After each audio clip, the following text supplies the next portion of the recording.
L'histoire nous rappelle que le 1er septembre 2020, pour avoir exprimé des revendications légitimes et usé de leur droit de grève par l'animation d'un piquet, les agents du ministère des Eaux et Forêts et de l'Environnement venaient de commettre un crime de lèse-majesté, valant une agression policière ordonnée par l'ancien maître des lieux, le nommé Lee James Taylor White, devenu le gracier de Londres et inspiré, a écrit une version mancunienne du cahier d'un retour au pays natal.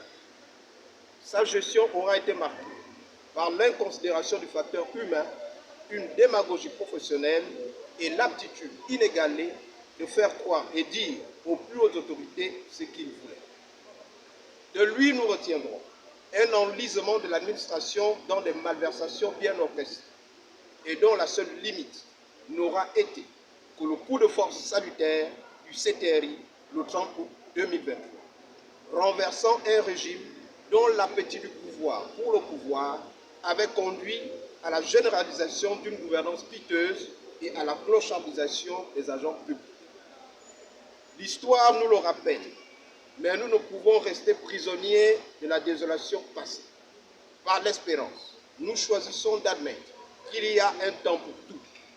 Un temps pour revendiquer, un temps pour obtenir, un temps pour lutter, un temps pour se reposer, un temps pour rêver, un temps pour travailler.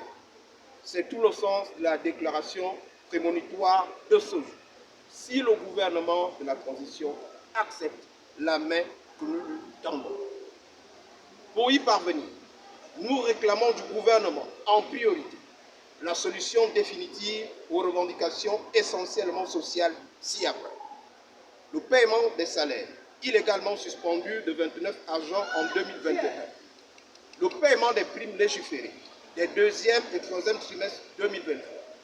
Le paiement par échéance de la dette de prime de 2014 à 2020. Les personnels précarisés de l'administration des eaux et forêts et de l'environnement attendent un signal fort dont l'incidence directe sera la levée de la grève lancée depuis le 15 juin 2020.